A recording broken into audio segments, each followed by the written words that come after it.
Today in the studio, folks, I got a real treat for you. You probably have heard from him or you know about him, even if you don't know about him, but now you're going to know exactly who he is. Michael Franzese. What's happening, Michael? You got it right, man. You said the name right. That's good. Good start. That's right. Now, if you guys are not aware of him, you better just Google him. He, again, I don't want to get it wrong, but he used to be like high up in the actual mafia families, which one specifically? Colombo.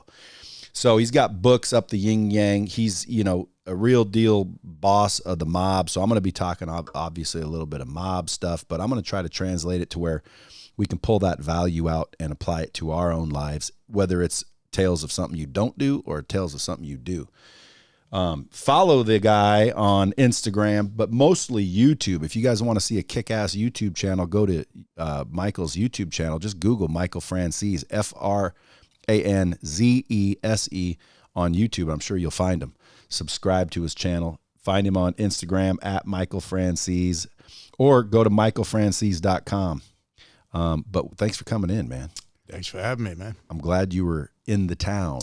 I am. Now, when you were back in the old mob, did you ever come out to Vegas? Came out to Vegas first time, I think it was 1978, 79. That's when Vegas was a good place, really good place, because we ran it in part. But, it started early here. Is there any left? Not really. Is there any left in New York? In New York, sure. Absolutely. It's not the same, watered down, but it's still there. Yeah. Well, when you were coming, I was thinking, I want to ask you questions that like people can use lessons from being in the mafia. Like if I'm an entrepreneur, what culture, it wasn't just fear. I mean, you guys were committed, and that you have to have culture for that. So like, what are those key points of mafia life can someone put into their business to create that freaking loyal culture? Well, you mentioned fear. Everybody thinks that we did everything by scaring people. That's not true. I mean, you get more out of people when they like you and they want to be around you and they think that you have value for them in whatever way it is. And that's the way I went. I mean, there was times when we had to use muscle, so to speak, but normally that was street stuff. It wasn't with legitimate people. But for me, get people to like you. We had a kind of an aura of respect about us, those of us that handled and carried ourselves the right way. And people wanted to be involved. One of the things, Brad, people thought that we would sit around in our social clubs and we would plan on the next business or the next person we were going to corrupt. Didn't happen that way. 9 out of 10 times, people in business would come to us, want to be involved with us. We could finance them. We could protect them. We've got ideas. They got a family, environment around them. That's how most of our businesses came about, and remember this too. There's a lot of different groups out there, but Cosa Nostra, mafia in this country, survived and prospered, very successful for over 100 years. And that's because we infiltrated or were involved with every segment of society, from the guy on the street in the numbers business right up to the White House. And, there was a period of time that I call the golden years of the mob, were really from the 50s right through the mid-80s, when we had major control over this country. We controlled all the unions. You control the unions in America, you control the country in a big way. And that's what we had. And it lasted right up until Giuliani in New York started to use the racketeering laws very effectively, and then things started to crumble. What about law enforcement and the military? I would think if you control those, you control the country. We didn't control law enforcement, but we certainly had influence there. Same with politically. I don't want to say we controlled, the country politically, but we had a lot of influence, and that matters. Military, a lot of us, not myself, but a lot of us were ex-military. We had respect for the military, and we looked at it in that way, but we didn't control it. I don't want to get that far. Yeah, but you had, there was, I think, J. Edgar Hoover said, there's no such thing as the mob. You know something about why he said that? J. Edgar Hoover used to visit a place in New York called the Stork Club, and it was a mob-owned place. And as a result of that, we had things on J. Edgar Hoover because he was, at the time, if you were gay, that was a problem. You didn't talk about it, whatever. But we had certain things on Hoover, and he would never even admit the existence of the mob. You wouldn't do it until, Joe Valachi kind of blew the whistle, and he had to admit it at that point. But he wouldn't bother us. He left us alone because we had things on him. Photos.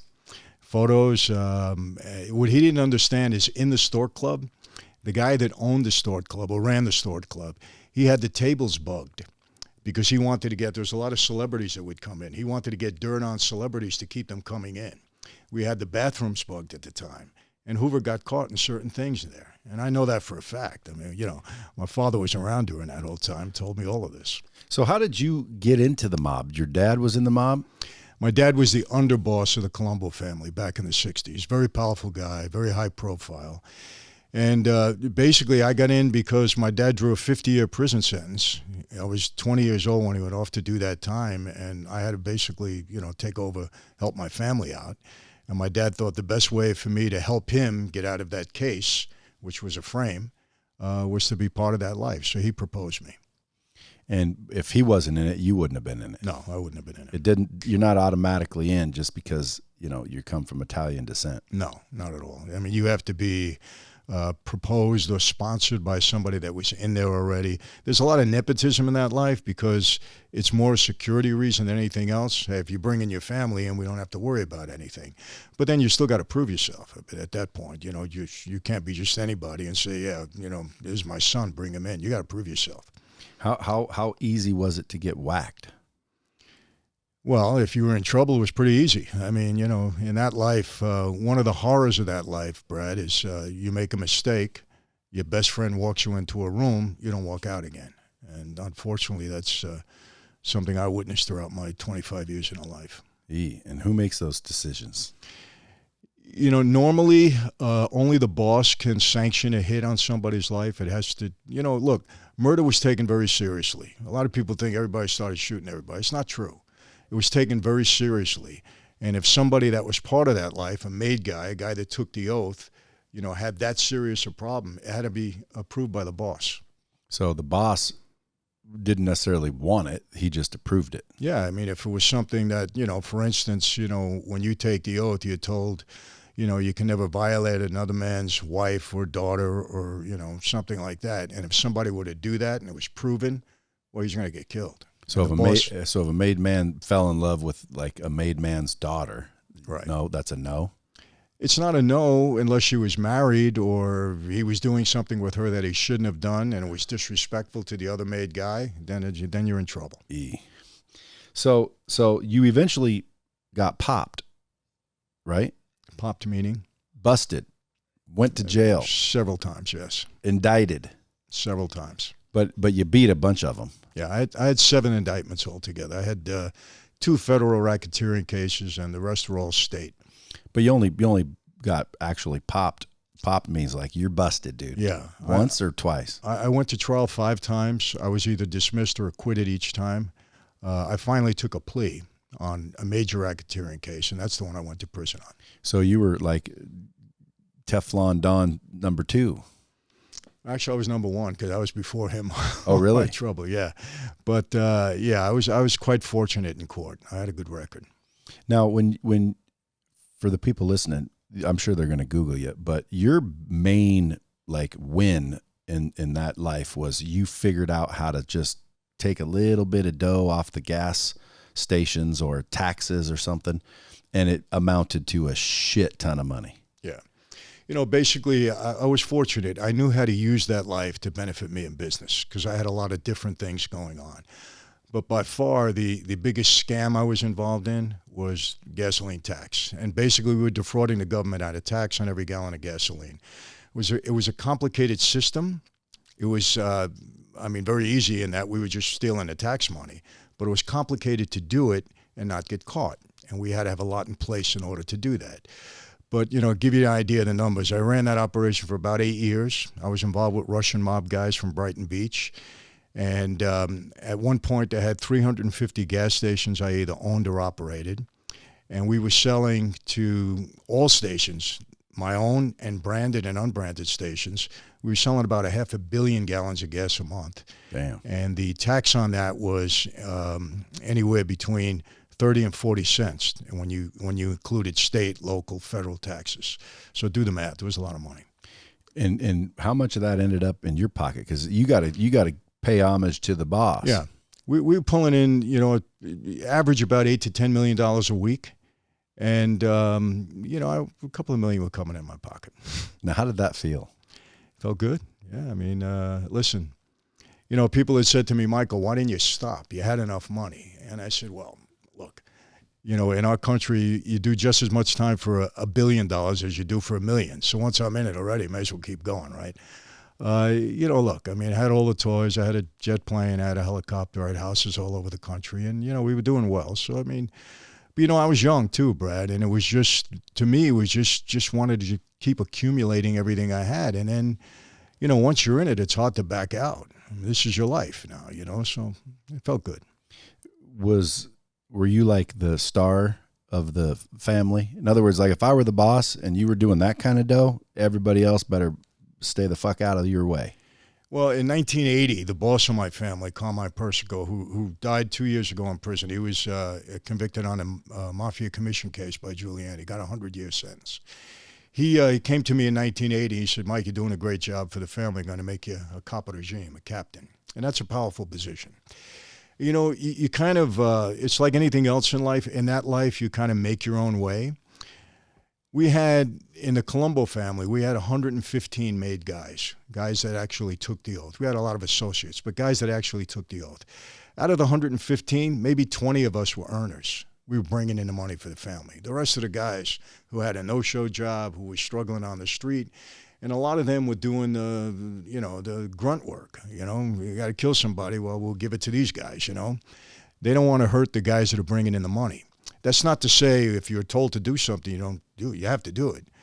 But they're going to give that kind of work to the guys on the street that aren't bringing in the money. And that's just the way the structure went at that time. So, yeah, I mean, they valued what I was bringing into the family. So all of those principles and things, how can one apply that to today's business without the killing? Well, business is business, whether you're doing it on the street or you're doing it legitimately. And there's certain principles that you had to have, to be successful on the street also. My gas operation was very complicated. And, we had to have systems in place. You had to have discipline. We had to have a plan. First thing people come to me for business advice, and I say, well, what's your plan?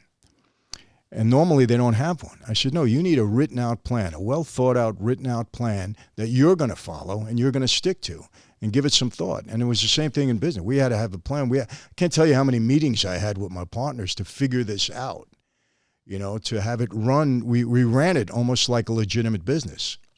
We did. And then I always say this, my thing was I had so much going on. There's things, Brad, that I can do that I'm pretty good at, and there's things that I'm not good at, and I don't even like doing, but they need to be done. So what do? You hire the right people, and, I always say, do what you do best, delegate the rest, and then manage those people properly, and that's what I did. So we had a lot of good people in place that were doing the jobs that needed to be done.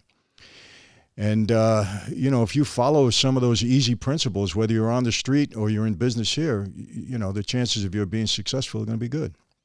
Now, if you have, I mean, I doubt this is it probably is happening, but if you have somebody, especially in the cities or boroughs, someone show up and say, if you don't pay us some money every month, we're going to, you're not going to like it. Mm-hmm. Because that's a racket, right? Yeah. How do you get out of that? Is there any getting out of that? Or would you tell someone, if they were your family, hey, if that's happening, just pay them? No, listen, every situation is different. You got to be pretty silly to do things like that, especially in today's day and age, because, Brad, there's a lot of informants out there. I'll tell you what happened in my life. At one time, people were more afraid of guys on the street than they were of the government. When the government came on strong with all these racketeering laws and all the Sentencing Reform Act and the Bail Reform Act, all of a sudden the government became more feared than the guys on the streets. That's why so many guys in our life turned informant. Because, used to be 10, 15 years ago, no, longer than that, 30, 40 years ago, you're in the mob, you get a 10-year sentence. You do 5, 6 years, you get on a parole, life goes on. Anybody can do that. Today, you get under these racketeering statutes. I had 29 counts. Each count carried 20 years. You get convicted on that, you're going away forever. There's no more parole. You got to do 85% of your time. You're dead in prison. So now the government goes up to you and say, hey, you know what? You want to spend the rest of your life in jail? You want to help us out? We'll put you in a witness protection program, change your identity, give you some money every month. Those guys are going away forever. You don't have to worry about it. That's not too many people turn that down. That's why there was so many informants on the street. So what I'm saying today, you know, somebody tries to extort you, you go to the government or whatever, you let them know. I mean, in a heartbeat, they're going to go after the guys that are doing that. It's a different world today. The government is the new mafia. 100%. And I'll tell you what, you don't want to cross them, just like the mafia. 100%. Someone the other day was talking about, you know, how they're doing something to, you know, not pay taxes. And I said, dude, I do the opposite. I don't claim shit I can claim. I got audited here. They came in for 3 months, left. No, nothing out of place. Mm-hmm. Why? Because they realized, dude, this dude pays more than he's supposed to. Right. I think that's the wise move when it comes 100%. To the government. You know, I had a state tax issue a while back, and an advisor told me, he said, it wasn't a lot of money. It was from when I was in prison. It was a capital gains thing that my wife had, and we sold something. It was like $50,000 we owed, right? So we made a deal with them. This was, I think, 10 years ago. I pay them $1,000 a month. I don't even ask what I owe them. I'm just paying them $1,000. They haven't bothered me ever since. At some point in time, they're going to owe me money. And he said, you're better off living your life like that. Let them owe you. You don't want to mess with them with taxes, trust me. And I tell everybody the same thing. Pay your taxes. If you can get around it legitimately, that's fine. Do it. You know, people in government do that all the time. They probably they pay a lot less taxes than we do. They got all the loopholes. But pay your taxes. It doesn't make sense. So now you eventually got popped and went to prison. Yeah. For a spell. And that's where you found your faith. Correct. And what was that about? Like before then you had no faith, or that's when you got serious? Grew up Catholic school, kindergarten right through high school. I was an altar boy the whole bit. But, you know, for me, Catholicism was like a subject in school. That was about it, you know. And I'm not knocking Catholics. It just didn't work for me at that time. But, you know, I married a young girl, a young Christian girl, strong in her faith. Her mom, strongest woman of faith I ever met in my life until this moment. They started to have an influence on me. I fell in love with this young girl, wanted her in my life. But I was basically just being nice to them and listening and understanding because it was really meaningful to them. And I didn't want to be, you know, disrespectful. But when I went to prison is when I said, you know what, I really need to look into this thing because, you know, I spent almost 3 years in solitary in a hole, 6x8 cell, 24/7. And that's tough, Brad. Don't let anybody, I don't care how tough you are, don't let anybody tell you any different. We weren't meant to be solo creatures. We were meant to be social. And a lot of guys at night, you know, when those lights went out, you heard a lot of moaning and groaning in the hole. People don't handle that very well. And it was a time when I really searched my faith and just came out of there after 3 years believing, you know, strongly in what I believe in the Christian faith. And that's when this transformation, you know, people say, you found God. And I said, well, I didn't find God. I think he found me. God finds us. But it just, it's stuck. And over the past 25 years, I've only seen more evidence of that, not only in my life, but in other people's lives. And, you know, I can get into that for the next 6 hours, but you don't want to hear me preach. Well, I do. Only because, like, you know, I don't know yet what I believe. Mm-hmm. I think if I died right now and someone said, you got to pick, well, I'm picking Christianity. Only because so far that's kind of what I'm leaning towards. But the Muslims, they've got some good points. Yeah. Believe it or not, the Jews got some good points. Absolutely. But when I start doing the research, I get back to a certain point where you find out that, number one, his name wasn't Jesus. So why does everyone in the Christian faith talk about Jesus? That wasn't his name. Do you know that? I've heard that, but his name was Yahshua. Well, yeah, but if you're the chosen one, and someone says his name's Michael, and then 2,000 years later, everyone's calling you Mickey. Your name's not Mickey, it's Michael. And it's not even close. Yahshua and Jesus, they're not close. Why? Because Yahshua is now Joshua. Mm-hmm. So they tell you that, well, it's translated. Well, no, his name was Yahshua, and it would be Joshua. How do you know? Because there was other Yahshuas back then. and they're now Joshua's. How come they didn't get translated to Jesus? Mm-hmm. So that name Jesus, to me, is where, someone better pay attention here. Because when you start looking at some of the scripture, it says that we will be deceived, the whole world. Mm-hmm. So anyway, I'm still seeking. So I always like asking, especially, people that have read the Bible a lot, biblical scholars I've asked. I've had a couple of them go, dude, how do you know this? Well, you seek. Mm-hmm. and you look, and that's what the scripture tells us, to seek. Exactly. And ye shall find. So I think if I die between now and when I found whatever it is, I'll be okay. Why? I'm just doing what I was told, dog. I'm just seeking. Yeah, and we're constantly seeking, and the Bible tells us that. Test everything, hold on to the good. And it doesn't say test everything for a time and then hold it. You test everything all the time. And I think the more research that you do, and if you read my book, Blood Covenant, I do a lot. I'm very into apologetics, defending my faith, because throughout my life, evidence has been a major part of my life. I mean, I defend myself 7 times in cases. I've been to more grand juries and parole hearings than you can imagine. So I always look for the evidence, hard evidence. And without getting totally into that, to me, the evidence is very strong in so many different areas, of the Christian faith being the one true faith. People get offended by that. Look, we're not knocking other faiths when we say that. I describe it best like this. We're obligated as Christians to share our faith. Share, not impose, not push it. Mark 16:15, go out and share, preach the good word to all of creation. So I tell people like this. I said, look, don't get offended, because I'm not knocking you, but let me give you an example. We're in a burning building. We're up on the 19th floor. You've never been there. I've spent a lot of time there. There's 5 doors. Only one of them is going to take you out. Should I say to you, hey, take your pick? Or should I try to lead you through that door? Now, I can't drag you. I can't make you, but I'm telling you, that's the door to safety. It's up to you to believe me or not. And that's how I look at, my faith, and I've been sharing it all over the world for the last 25 years. And, I believe it strongly. So, yeah, I'll tell you another thing. You want to call him Jesus, you want to call him Yahshua, look at the character of Jesus. From the time I was a kid, 5 years old, my dad used to tell me, the standard in life you have to live up to, you have to be a man's man. That's it. You walk down the street, you got to hold your head up high, got to have integrity, people got to respect you, got to be respectful. He always said that. When I got into the life, same thing. We're men of honor. We're men above men. We're men's men. That's the standard. Was it true? Some people, but, life is life. So when I came to Jesus, I did something different, because that was so ingrained in my head. I said, you know what? Jesus was a man, Jesus of Nazareth. I want to separate his manhood from his deity, and I want to study the Gospels and the New Testament. I want to see what kind of man he was, because that's what I'm going to be attracted to.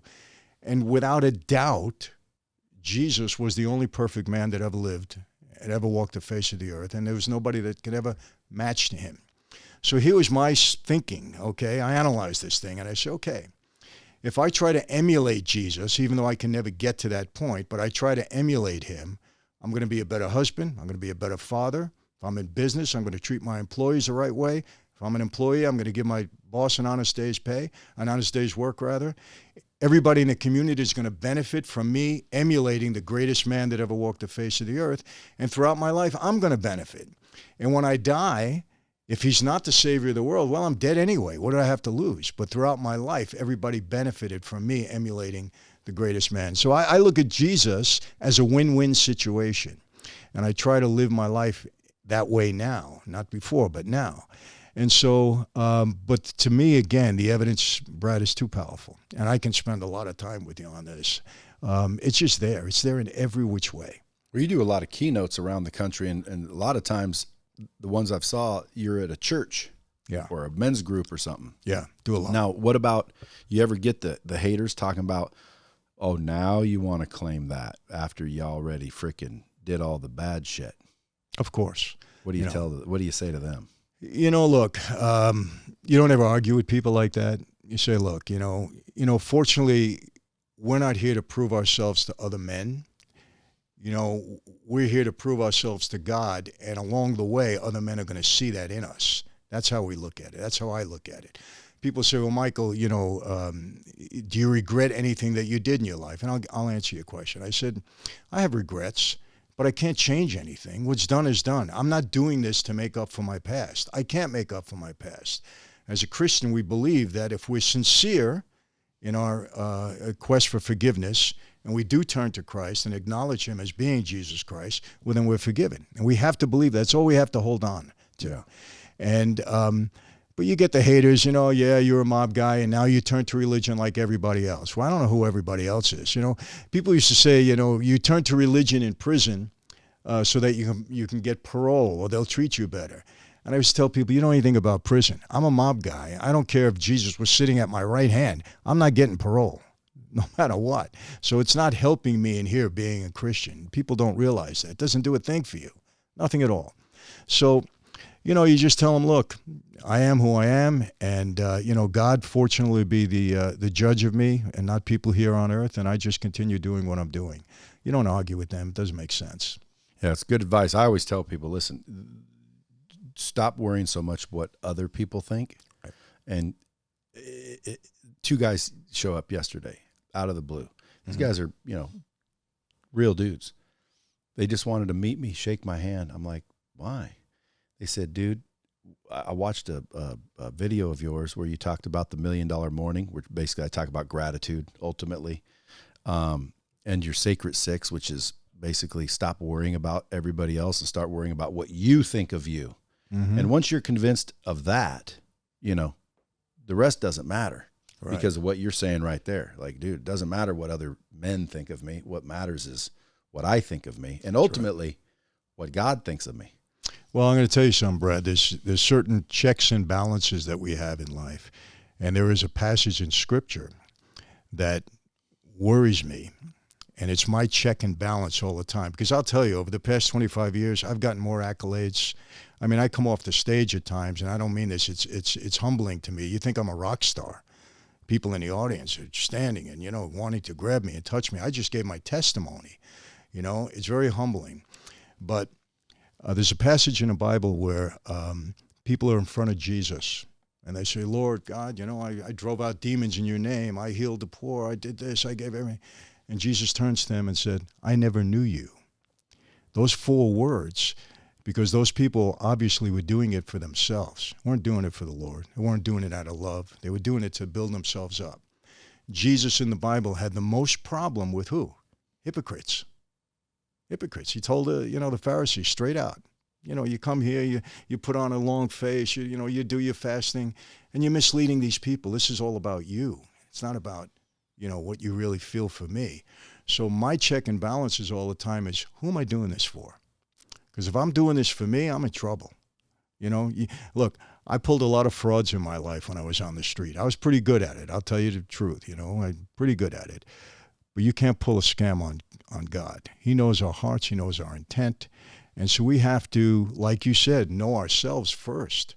Are we doing this for sincere reasons? Yeah. Because if we are, we're okay. And if we're not, we're going to have to deal with that. Yeah, you got to answer yourself. It's funny when you said, I was fraud when I was little. When I was little, most people don't know this because I don't run around talking about it. And that's another thing. There's people out there that judge people, and you're no better than anybody else anyway. Like, I know people that are straight up felons, but they didn't get caught, so they're not a felon, and then they sit there and point bad at felons. Like, dude, you're a fucking felon. You just didn't get caught. Right. But I used to, when I was little, I was a little ingenious son of a gun. Like, I'm talking about, 11, 12 years old, I'd go to the mall. I didn't have much parental supervision. I'd go to the mall and I'd find receipts on the ground, and the receipts had serial numbers to what was purchased. So it would say like men's black leather jacket, serial number, whatever. And you go look at the tags and you're like, oh shit, there's the same serial number and it's a black leather jacket. What do you know? So I would grab the thing off the shelf and walk up and say, can I get my money back? And they'd go, well, do you have a receipt? And I'd give them the receipt, and they'd be looking at me like, how? Oh, weird. They'd give my money. And so literally every weekend I'd go to the mall, find receipts, and return them. And I was making $1,000, hanging out at the mall. My dad couldn't imagine how is this 12-year-old kid coming home with all this money. But my dad, again, one time I found a receipt for a Norelco, razor, and he would always use one. So I got one and I brought it home and I gifted him. And guess what? He said, how'd you get this? Because I'm a kid, dude. I shouldn't have this money. And I said, I found it. And he said, oh, what else can you find? Like, he wasn't a good, role model. He was like saying, what else is out there? I brought home VCRs and all kinds of stupid shit. But I was an ingenious son of a bitch and never really got caught, thankfully. But when I was 18, I realized now the consequences are serious, and I stopped. But I did change. What do you think about people saying leopards don't change their spots? Well, let me tell you, so if we see an increase of people at the mall right now, we're going to know why. But yeah, because of this ingenious. Well, I got other ones, I'll tell you. But listen, I would have been like one of those. What's that movie where the little guy's named Colojo or whatever? Oh, Bronx Tale. Yeah, I'd have been like, I'd have been liked by the mob for sure. I think my uncle, he wasn't my real uncle, but I think they were in the mob because I went out to New York to live there. I thought I was going to move there. Only spent a couple weeks, but my uncle his name was Rocky Savastano, and his brother was a police detective in some precinct. Anyway, Rocky, we'd go hang out with him, and all they'd ever do, there was just a bunch of Italian guys sitting around, play cards. Hey, go get some sandwiches from Lucy's, tell them it's for Rocky. And we'd go, we were West Coast visiting, so we had no idea, but no one really worked. And now looking back, watching the mob movies, I'm like, dude, was he in the mob? He wasn't a high-powered dude because they just sat there. But you ever see those movies where they're just sitting around? Oh yeah, well, I was in those movies. But those in real life, were those the social clubs you're talking about? Oh yeah. Social clubs in New York, they were all over Brooklyn, Queens, New York. But if you were in one, did that make you a mobster? No. I mean, you could have been an associate. You could have been hanging out there. You weren't necessarily a mobster, but we all had social clubs. I mean, I had one. Everybody had one. And people would come and meet you. There was a point in time when I had so many people wanting to meet with me that I had to have a specific place. And I would say on Monday night, I'm going to be here from 6 to 10 o'clock. Come in. You want to propose something to me or whatever, you come at that time. So social clubs were where people would come and meet and, whatever issue they had to talk about, they talked about there. To answer your question, can a leopard change his spots? I do a lot of prison ministry. I speak to inmates all the time. Juveniles are going a lot, right? And they all tell me that they want to change. And I tell them, you know what? Change is temporary. I said, a lot of you guys, you're struggling in here. When you get out, I'm going to change. I said, what do you mean you're going to change? Well, I'm going to get a job. Okay. How much you think you're going to make? Well, maybe I can make $15, $20 an hour. I said, okay. I said, that mentality, you think it just goes away? No? Okay. So what happens when your friend comes and says, hey, bro, I got a score. We can make 25, 30 grand. All of a sudden, that mentality kicks in because change is temporary. But what I say, transformation through Jesus Christ is permanent. And I've witnessed that throughout my life. I know some hardcore guys. I went and spoke in Angola prison, one of the deadliest prisons in the country, right? Everybody in there is doing life without parole or 100 years. The people that have transformed their life through Christ, there's a certain peace over them that you just feel it. You see it in the way they talk, their eyes, the way they carry themselves. They're never going home. They're in there forever. There's consequences to your actions, whether you're a Christian or not. But you see the transformation is real. It's not change. It's transformation. And then it happens from the inside out. And I've witnessed that, Brad, even more powerful than it is in my life. Because I'm still on the street and I'm enjoying things in my life and all of that. But these guys that have been transformed, their spots have changed. No doubt about it. Yeah, well, I've changed. Again, don't come at me with any plan. I don't give a shit how much money it is. Like, right. Dude, I freedom is worth more than any amount of money to me. No, I like freedom, which is why I'm a little bit concerned with what's going on nowadays. We were talking about it earlier. Mm-hmm. We don't need to talk much about that online. Otherwise they might shut us down with the shit that's going on. But dude, freedom I value most. And I think that's what changed me. Well, Brad, what people don't understand, and growing up on the street and seeing it all my life, they don't get it. This country was built on limited government. This country was built out of a revolution to a tyrannical government, okay? And our founding fathers always wanted limited government because what people don't understand, the more leeway you give government, it never goes away. Yeah. You give them extra authority, they don't take it back. All they do is build upon that. And before you know it, there's a major intrusion on our lives, you know, and we're witnessing it now, and people are just ignorant. And I don't mean that in a demeaning way. They just don't know. They don't have knowledge. They're not well informed. Yeah. And, you know, it's scary. We have a behemoth of a government. I mean. Well, you know, actually, again, let's talk about this for a minute, because I want everyone listening to this to understand one thing, especially if you're in military or law enforcement, because there's only 600-700 of them until they empower the military and the law enforcement. Exactly. Like, if the law enforcement are brothers and sisters, even though the governments are brothers and sisters, if the government's being leaned upon by these elitists and or, you know, lobbying groups, or, you know, because it's all about money. At some point, the military, the National Guard, you know, the Homeland Security, TSA, the law enforcement, our brothers and sisters have to do the enforcing. Right. So I'm hoping that if it gets too stupid, no, we're not going to go to the streets and have a civil war, the military and the police officers of this country are going to basically say, go fuck yourself. I'm not doing it. So you go do it. Can you imagine Biden running around trying to get everyone to wear their mask?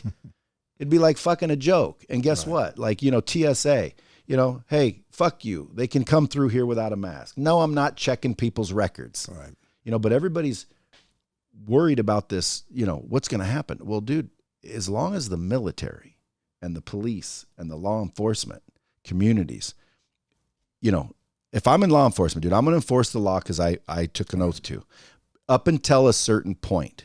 Like, I'm not going to arrest my brother because he's not wearing a mask. I don't care what the law says. I'd quit first. Well, if all of those people kind of united, where there was no ability to penetrate that, call it a brotherhood, from military and law enforcement, then we have nothing to worry about, because the government isn't that big until you bring in the military and the law enforcement. So this is for you guys. If you're in military and law enforcement, just make sure at the end of the day, dude, do what's right, you know, enforce what's right. That's you know, and just in keeping with that, the sheriff in Orange County, California, where I live, he said, I'm not enforcing this mask thing. He said, we're here to protect society. We're not here to enforce people to wear a mask or not. And he wouldn't do it. He wouldn't enforce the mandate. Still in office? Yeah. Yeah, because, dude, if you ask me, those people are the ones that are going to win over the we. Because the problem is, we, the people, according to the Constitution, are in charge. But there is no we anymore. Why? Well, because we don't communicate. We are separated. The government is a we. Like, they get in meetings and they vote and they record and they can prove. So when I walk out of a meeting and I say, we've been ordered to do this, it goes down through the ranks with all this official communication, and everyone does what they're told, just like the military. Yeah. But we, the people, we don't have that. So there is no we. That's the problem. And they don't want a we. No, I'm going to tell you this, Brad. I growing up on the street, we had a Machiavellian ideology, Machiavellian Italian statesman. And when we went to prison, it was practically required reading that we would read the book The Prince. In that book, Machiavelli advises a prince how to maintain control of his kingdom. And he was a brilliant guy, no doubt about it. And some of the quotes, if you see it, you'll get scared because you're going to apply it to what's happening in our government today. But one of his main philosophies was, or ideology was, he advised the prince, he said, in order to maintain control of your kingdom, you can do anything that you need to do. You can lie, steal, cheat, you can murder. But to the outside world, because that's the most important thing, maintain control. But to the outside world, to all your constituents, you must appear honest, upright, and have integrity. Now, I want to ask you this, and this is for everybody out there. You're in business. If you have a partner, you're discussing something, you catch him in a lie. Okay, you're upset with him, you talk to him about it. Second time, it happens again. What's going on with this guy? Third time, hey, man, what's going on? You're not going to accept that. We see our politicians get up there and continuously lie to us on video. A day later, 2 years later, what a total contradiction to what they said before, and they do it constantly. And what do we say? Well, that's politics. But what they don't understand, that affects our lives. We would never stand for that for a partner, a friend, a relative, but we just let it go.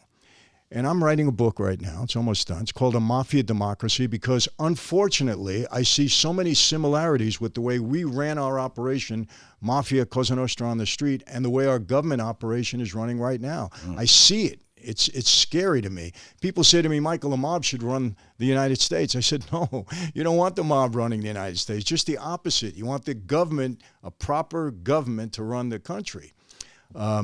And I'm going to point out all of these things. And there's only one reason for this, and it's not Republican, Democrat, Independent. It's across the board.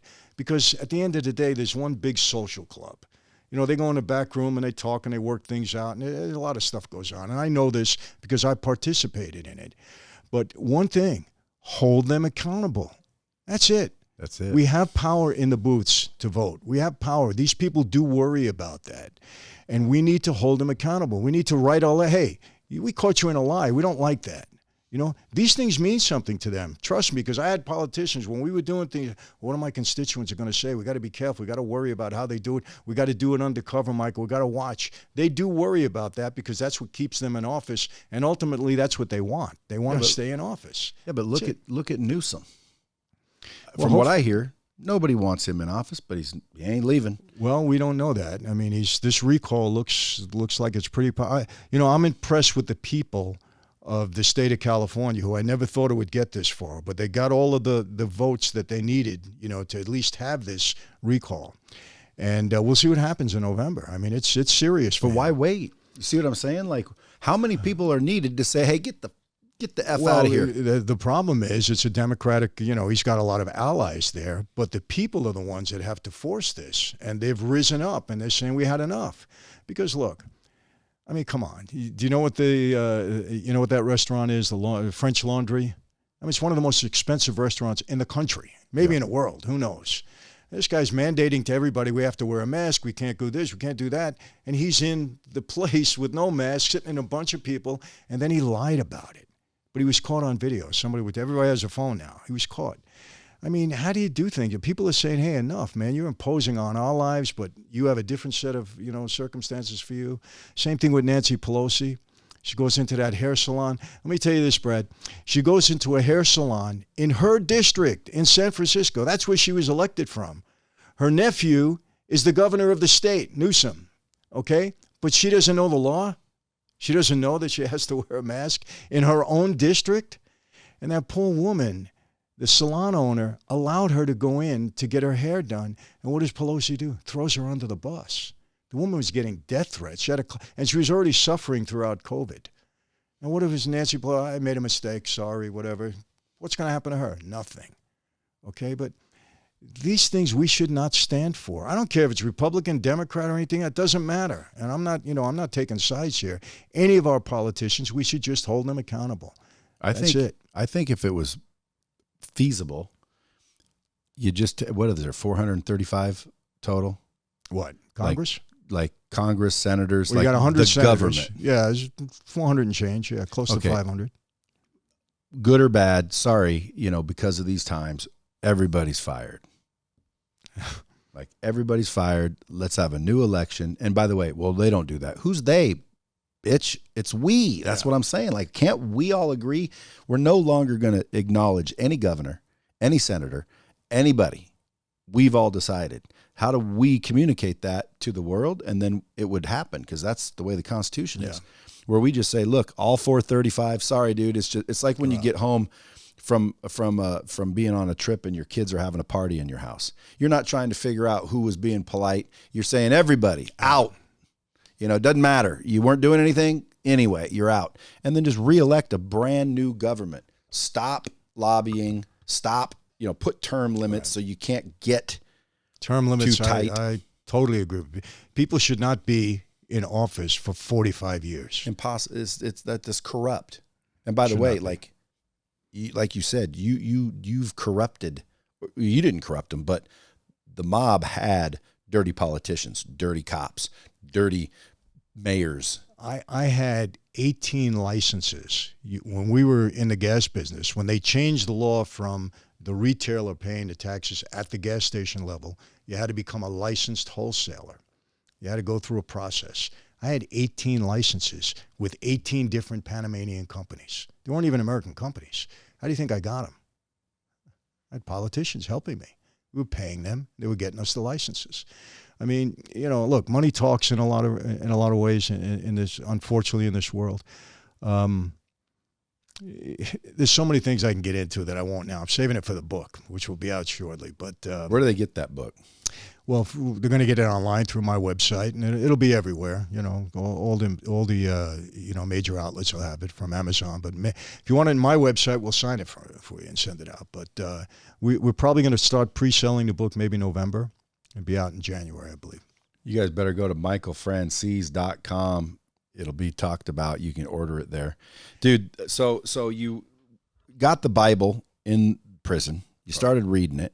Was there any particular thing? I noticed you have a tattoo that says Proverbs something. Was there anything that stood out? Yeah.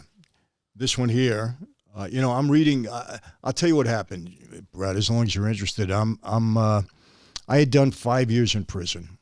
Government was trying to put a lot of pressure on me. They wanted me to cooperate because when I walked out, it was all over the street that I was going to get killed. Contract on my life. You don't walk away from that life. Life magazine wrote a big story on me. And so I had trouble on the street, no doubt about it. But I didn't want to cooperate. I wasn't looking to put people in jail, but the government put a lot. They came into the prison and said, Franzese, you're a dead man anyway. It's all over the street. We got word from our informants, you're going to die. Cooperate with us. I didn't want to do that. So they put a lot of pressure on me. I did 5 years, got out on parole. And I'm on the street for about 13 months, and it was a very tough time for me. I was basically dodging some bullets. My dad was upset with me. Government told me he went along with the contract, is what they told me. And I'm trying to earn a living out in L.A. under parole, had some very serious parole restrictions on me. You know, I'm basically dodging bullets. My wife is afraid every time I walk out of the house, you know, because the feds put it in her head I was going to get killed. And after 13 months, I, like a fool, I'll tell you the truth, I violate my parole. They locked me up coming out of a bank, leaned on my bank accounts. You thought I was robbing a bank. There was 15 agents come to lock me up. I'm walking out of a bank. I didn't even know why they were there. And they threw me in a hole the first night, and they were going to bring me back to Brooklyn to face it was probation, actually. It wasn't parole. Face the judge. Same judge that Gotti was on trial. We had the same judge, Judge Eugene Nickerson, dead now. But so they put me in that hole, and I'm saying, okay, word's all over the street. They're not going to put me out on the yard.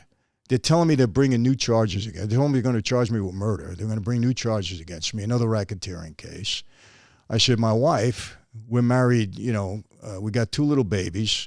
She was 20 when I met her, 27 now. She waited for me for 5 years. Now I'm going back into jail. I said, I'm going to lose the girl I did all of this for.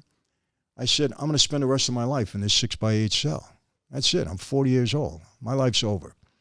It was a very, very tough night. You know, I tell people all the time, I've experienced every emotion you can feel in life, from ecstasy right down to grief, everything in between. I've lived a full life.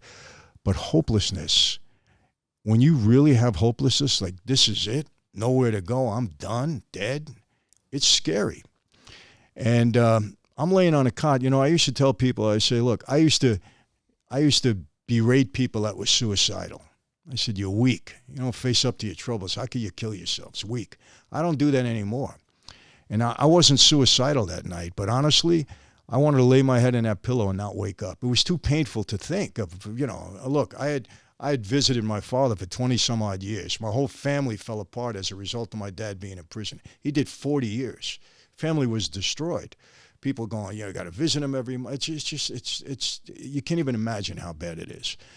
And so I said, God, take me if you're really up there. A prison guard walked by my cell. Long story short, he said, Franzese, you okay? You don't look good. I said, get away from me. I chased him, right? He came back about a minute later, and he pushes a Bible through the slot on the door. Honestly, I got mad. I didn't want to read the Bible.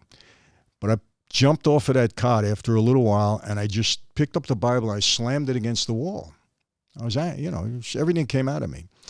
Then I picked the Bible up again because, honestly, I believed in God. As a Catholic, I said, all right, there's a God up there. I don't know how all this stuff got here without God. You know, I believe everything has to come from something.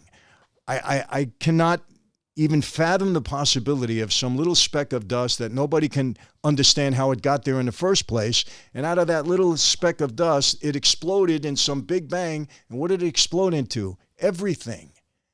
It makes no sense to me whatsoever. I can't reason or rationalize that. I've debated with people that, talk about evolution. They can never answer that question. It doesn't make any sense. God, to me, makes sense. I believe in intelligent design. I don't understand how God can always be there, always was, always will be. Some things are beyond our human capacity to understand. Maybe when we get to heaven, he'll explain himself. Maybe not. It's up to him. So I picked up the book and I started to read it, and it opens to the book of Proverbs. I had never read that book before, really didn't know anything about Solomon other than his name, and I started to read it. I don't know if you've ever read the book of Proverbs. Brilliant book. I don't care what faith you are. I don't care who you are. It's a brilliant book. If you can abide by the principles of Solomon, and I wrote this in my business book, I'll make you an offer you can't refuse. I actually compare Solomon's way of life and business to Machiavelli's way of life and business. And Solomon wins, hands down, and I make those comparisons. King Solomon, yeah. Brilliant. And I'm starting to read, and I said, wow, this guy is brilliant. And then I came to a verse, I'll be honest with you, it just stopped me cold. And it was Proverbs 16:7. When a man's ways are pleasing to the Lord, even his enemies are at peace with him. Now that night, in that situation, I had nothing but enemies. And I thought of that. The enemies thing struck me. And then it kind of brought me back to when a man's ways are pleasing to the Lord. Well, you can look at that in a lot of ways. Am I a good person or not? Okay? If there is a God, am I a good person? If there isn't a God, am I a good guy or not? Well, I can't lie to myself. It's almost like I'm looking in the mirror and saying, who are you kidding? You're a street guy. You did a lot of bad things in your life. And it was almost if, I said, well, if I was a good guy, maybe my enemies will be handled. That's how I interpreted that verse, and I started to read on a little bit more. And I came to a verse, Brad, that's been the verse of my life. And I think everything starts here, at least for me. And it was Proverbs chapter 3, verses 5 and 6, and that's what I have right here. And the reason I have these verses, because every morning when I'm brushing my teeth, combing my hair, I remind myself of how I have to act throughout the day. And it says, trust in the Lord with all your heart. Lean not on your own understanding. And that got me that night because I'm a guy I think like you, Brad. I can figure anything out anytime. Don't worry about it. No matter what it is, I'm going to be okay. I'll figure it out.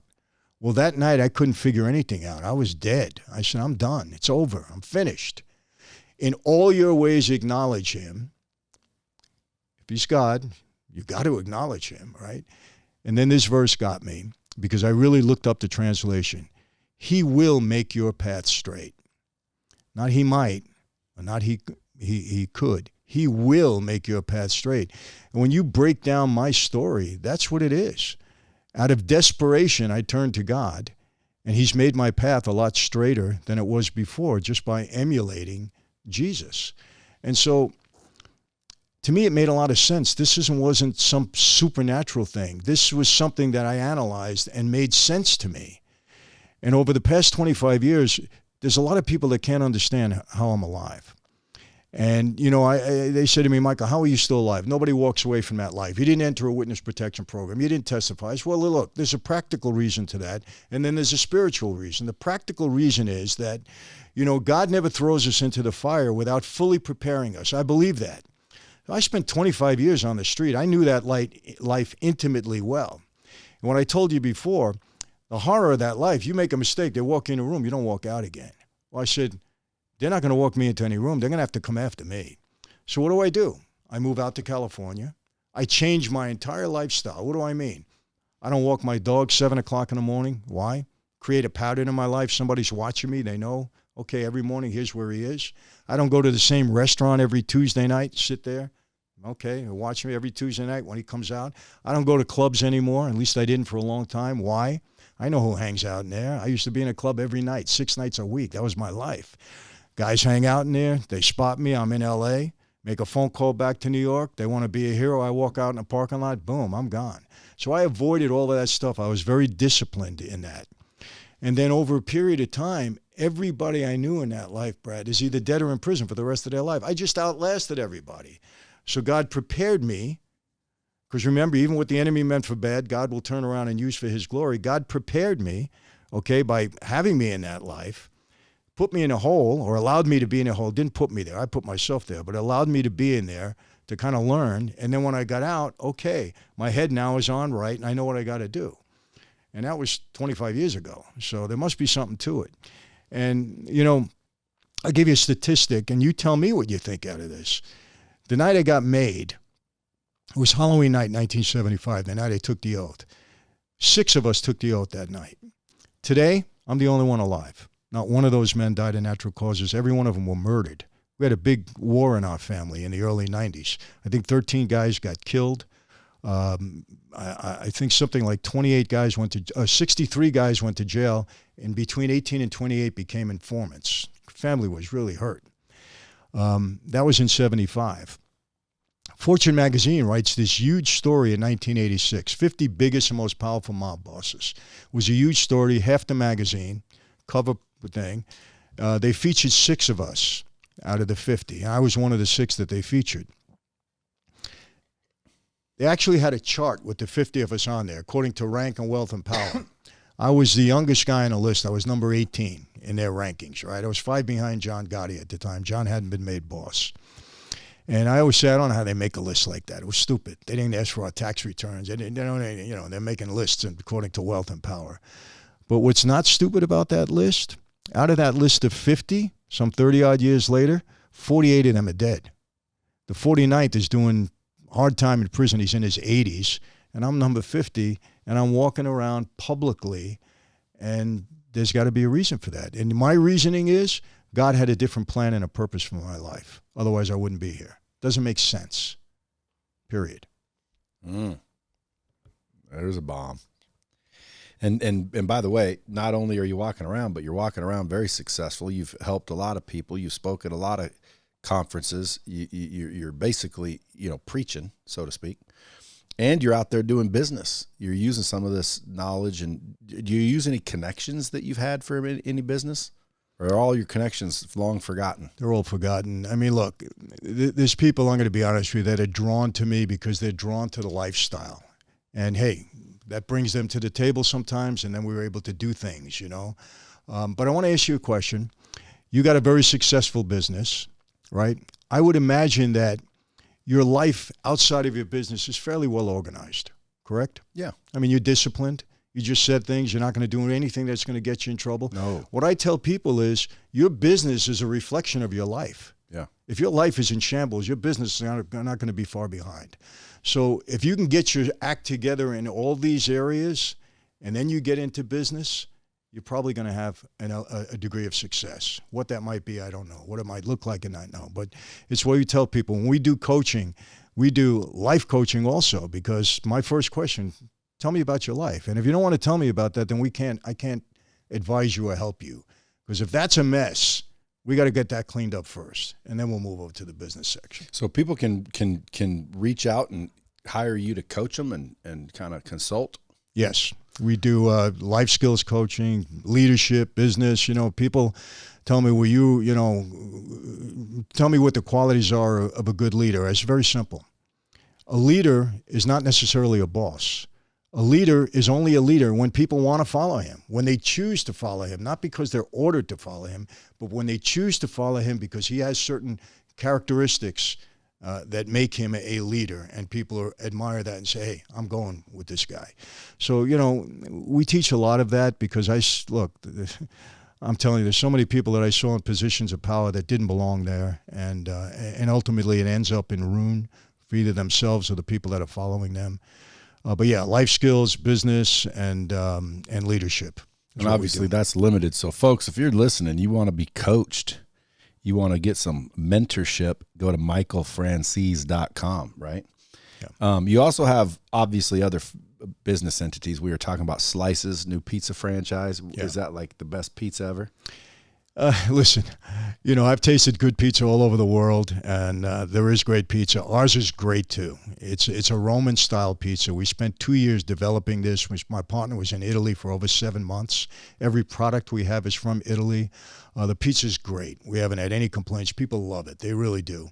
But, you know, when we decided to franchise, equally as important, or maybe even more important, is the system. And we've created a great system. Happily, we have the COO that ran Papa John's Pizza. He's now our president. And he had 3,300 slices, franchises under his control. He controlled all of North America. Brilliant guy.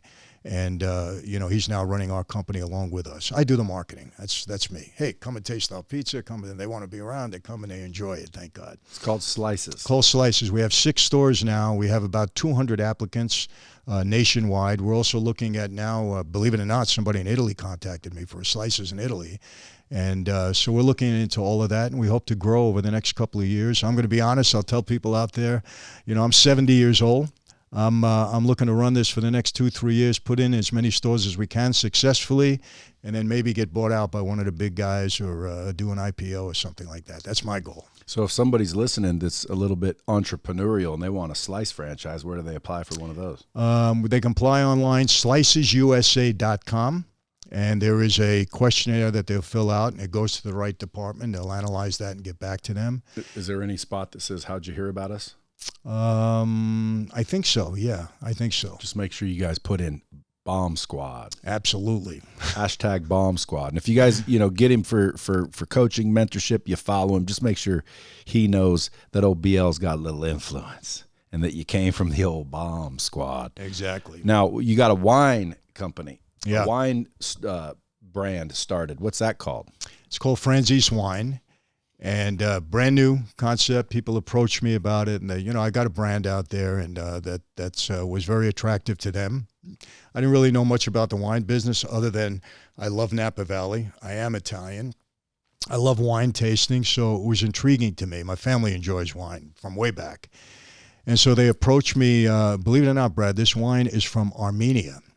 And what got me on this, I didn't realize this, and if you read the Bible, obviously you know the story of Noah's Ark. Yeah. Well, when the flood subsided, and this was now fresh land in what's now Armenia, the first vineyards were grown in this valley in Armenia. And so that's where the first wine was actually produced. So they allowed me to taste the wine. They brought it over here. I enjoyed it very much, and I said, let's do it. So it's my name. They're doing everything. We're going to first start selling it, online, direct to consumer. But the way I'm extremely encouraged over the past 4 months, the way people in the industry have taken to this, and it's gonna be on the shelves in probably in October. We got all our licenses now. We're starting to import it, and again, I'm the face of it. Yeah. So all of these businesses is also a testament to like doing the right thing, because a lot of times, like you said, if your personal life screwed up, your business life screwed up. Right. I can't believe people can just reach out and get you to coach them, though. Just anybody. Yeah, Is there an application, or you just? Well, yeah, I have a great team, and they, honestly, Brad, there's a lot of people that just want to talk to me. They don't necessarily want to be coached, but then there's an abundance of people that need coaching, especially now after this pandemic. I mean, there was a lot of stuff done. But, I've been doing this all my life anyway. But, and I'm going to be really honest, I've been blessed with a lot in my life. I've been up and down. I've had it all, and I've had nothing. So I know what it is. And I get emails every single day or messages on social media every single day from people I don't know. Say, Michael, I heard you on YouTube. I saw you at a church. I've read your book. My whole life has been changed, and for the good. And when you get things like that, I really have learned in my life that it's so much better to receive than to give, because there's so much encouragement in that. And so when you've helped people in that way, based upon your experience and the things that you've gone through, it's extremely rewarding. And this is just an extension of that. And obviously I have to have a team together, because you can't coach the whole world. A lot of people come on. But I have a great team, Kurt, Alec, and Julian, and all the people that we're involved with, that have structured this in the right way. And we're putting a lot of content that we're developing that's beneficial and helpful to people. Again, in those 3 areas: life skills, business, and leadership. And then I get involved personally as much as I can with a lot of them. And it's working out well. It's very satisfying. What if someone's listening to this and they want to maybe use the momentum and brand that you have to either help and or form a business? You got people for that. Absolutely. And michaelfranzese.com, Google me. I mean, you can get me anywhere, and we will get our team in place. We'll reach out to you, speak to you, and so you're willing we'll to take have it from there. sit-downs. What's that? You're willing to have sit-downs. Have sit-down. Well, I'll tell you this.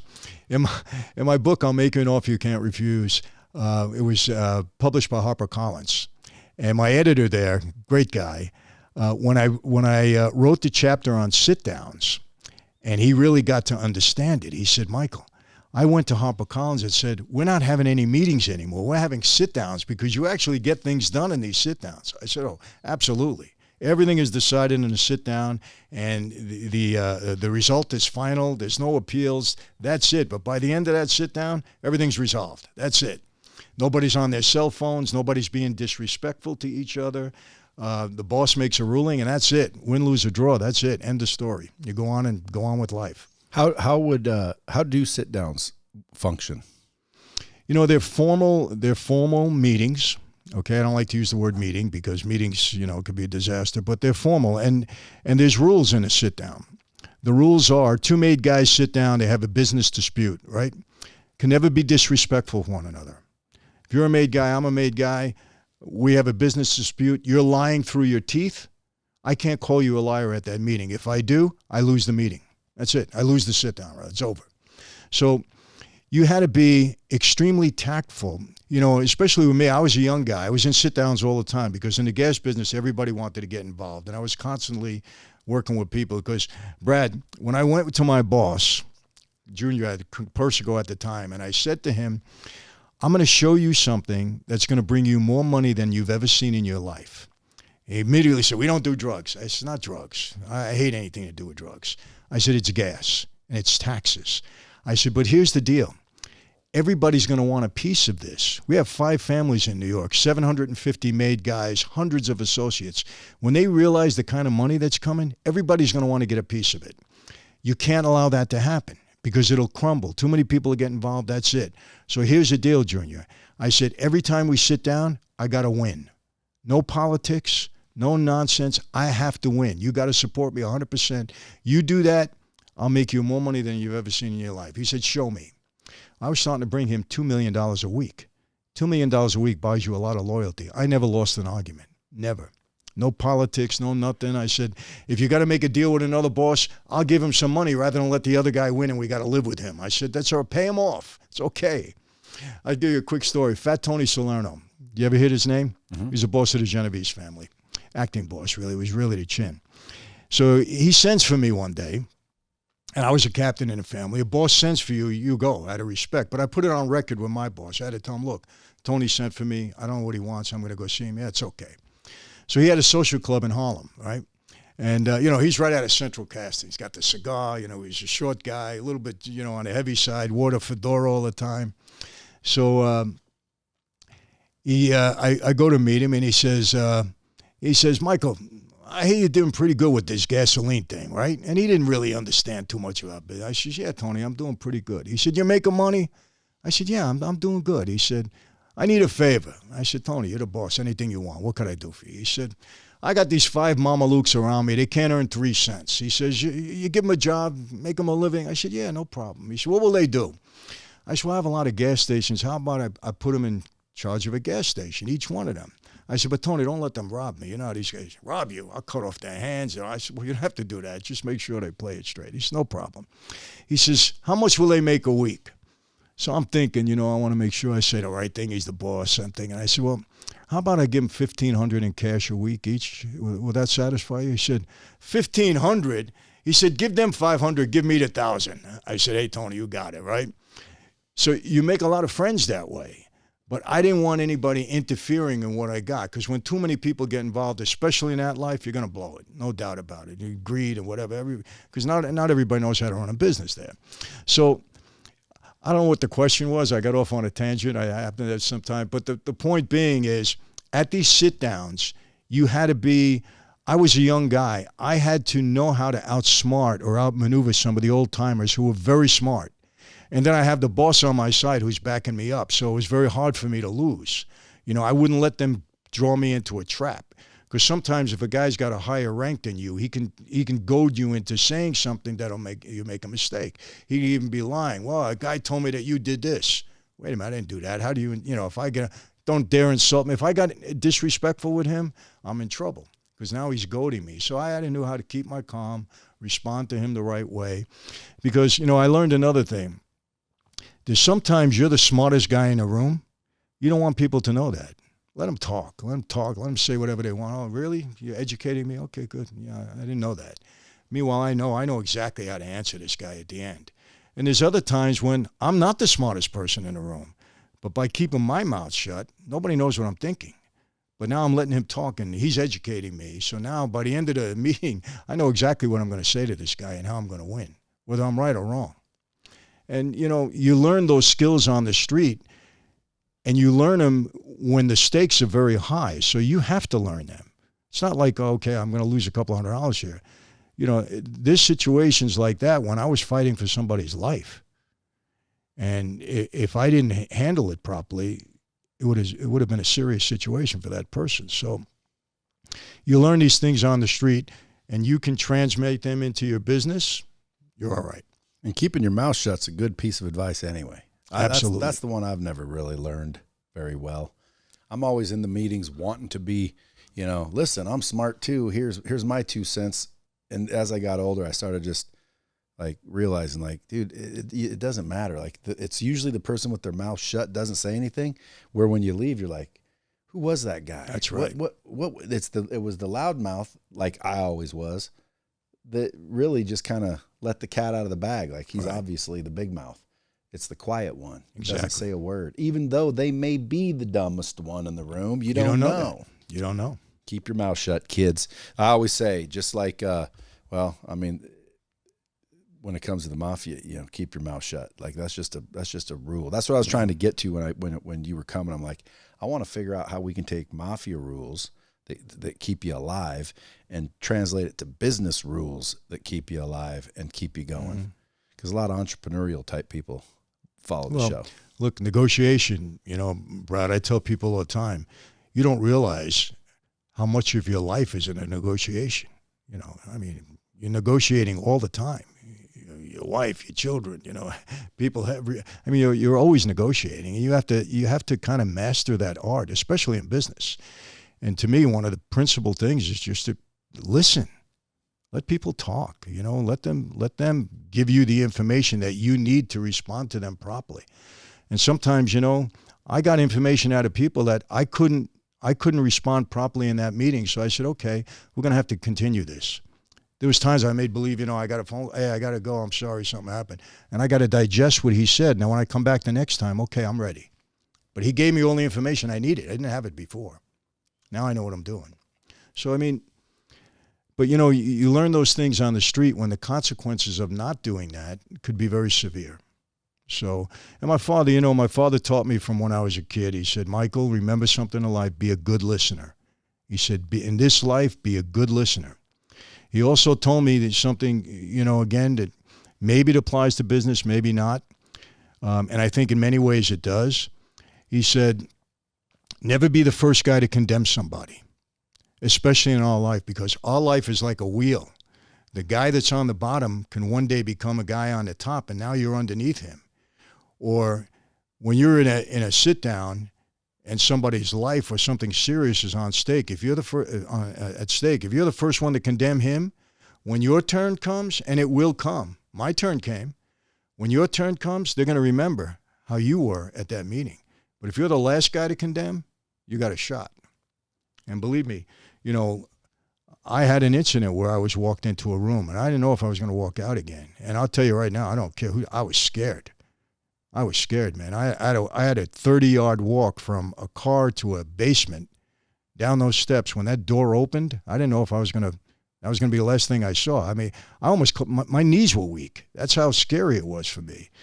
And fortunately, I'm here. So, we worked it out, and it was nonsense.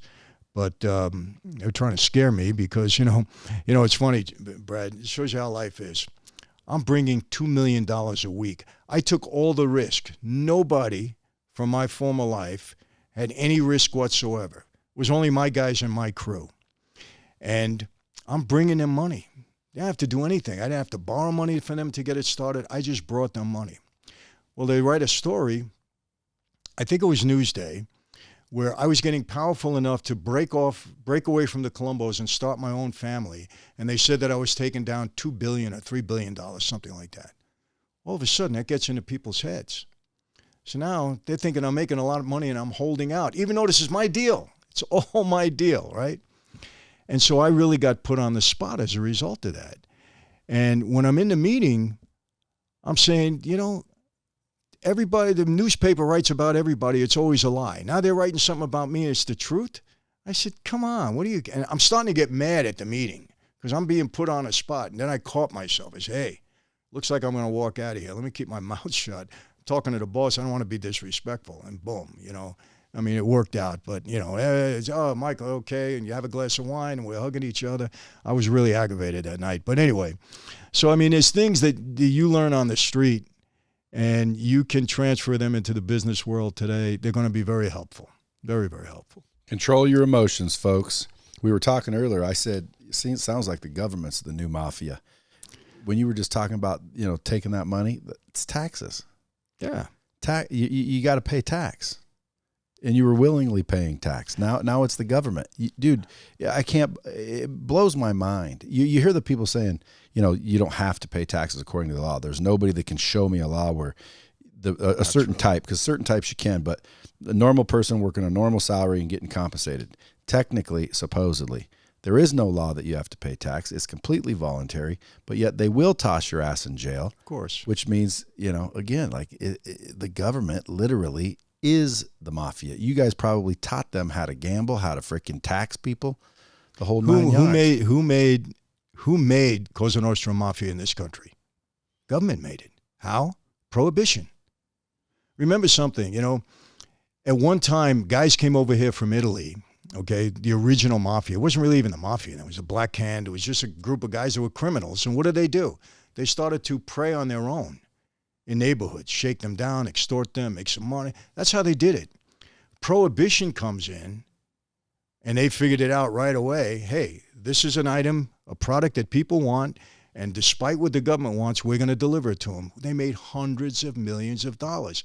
That's when the mob became an organization and became the mafia. That's it. The government put us in business.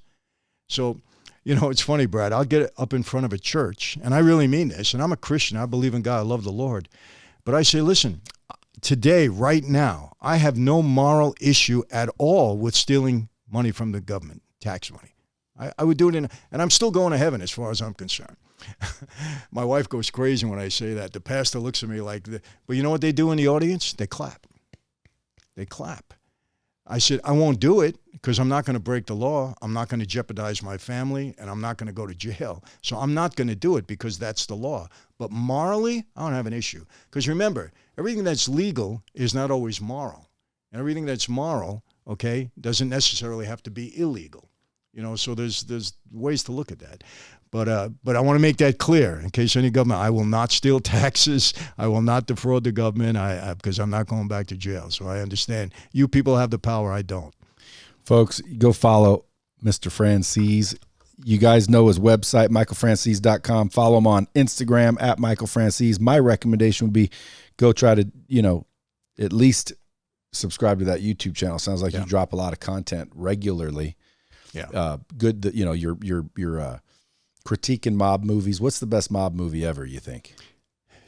Again, this is my favorite mob movie of all the time. The most accurate and the best acted only because I knew everybody that was portrayed in the film was the HBO Gotti movie where Armand Asante was John Gotti. He was absolutely brilliant. We've become friends. I've just recently had a sit down with him. He was brilliant in it. He's brilliant in anything he does, but he was brilliant in that movie. He was very accurate. I knew all the players, and it was great. Then you got to go to Bronx Tale and Godfather, obviously 1 and 2 are brilliant. Goodfellas, brilliant. Donnie, Brasco, brilliant. Those are all great movies. Great movies. So it's pick one. You break them down. You kind of like do a little review on each one. Yeah, because, Goodfellas, I'm mentioned in Goodfellas. They name me in Goodfellas. I knew everybody, so I can talk about what's real, what's not real. Same with Donnie Brasco. I mean, knew a lot of the guys. I mean, Donnie Brasco, Joe Pistone, is actually now a friend of mine. I only met him once on the street, thank God. I didn't hang out with him. But yeah, I knew all the players, so I can review it or critique it from that perspective, And then there's some movies out there that, we go right down the line. If they're good, we say it, and if they're not, we say it also. But we do that almost every Monday, Mob Movie Monday. And now we've been doing a lot of interviews, sit-downs. We had Charles Palminteri, Armand Desante, a whole bunch of people, and we got a lot more coming on with us. And what we try to do, though, Brad, is it's not just about, I don't ever glorify my former life. I've left it. I've left it for the right reasons. I always say that the mob life, the gang life, the street life, they're evil lifestyles. Now, I'm not calling the guys evil. I was one of them. I just happen to be blessed. But I don't know any family of any member of that life that hasn't been totally devastated, including my own. Not my wife and kids, thank God, but mother, father, brothers, sisters. Our family was devastated. And that's true of every family that I know of, every member of that life that's stayed in their life. So any lifestyle that does that to a family is evil. And that's why I tell these gangbangers, you're a selfish guy if you stay in this life, if you have loved ones that you care about, because they're going to be impacted in a negative way throughout your existence in this life. That's just how it is, period. So I don't glorify the life. I talk about it because it's part of who I am. It's why a lot of reasons why people come and listen to me, because they're attracted to the life, thanks to the media and to the movies. But we always try to give a lesson at the end, a positive lesson, based upon my experiences. And people appreciate that. And they say that. They say, Michael, one of the reasons we tune in, because we're learning something at the end. It doesn't have to be long. You don't have to preach. You got to get something out of what we did in that segment that they can learn from. And that's what we try to do. Well, I appreciate you coming here, dropping bombs for my peeps. And I wish you nothing but the best. Well, thank you. And I got to tell you, I knew you a couple of years ago, and man, you're a success story that just keeps evolving. So I'm going to stay close to you, man. Well, now, see, in my former life, I put the arm on you, but, in a different way. But anytime you want to come back and get on the another episode, dude, I'm sure everyone would love to have you. Appreciate that. Until next time, kids, share this out. Make sure that you always keep it real. Dropping bombs with the real Brad Lee. Subscribe now.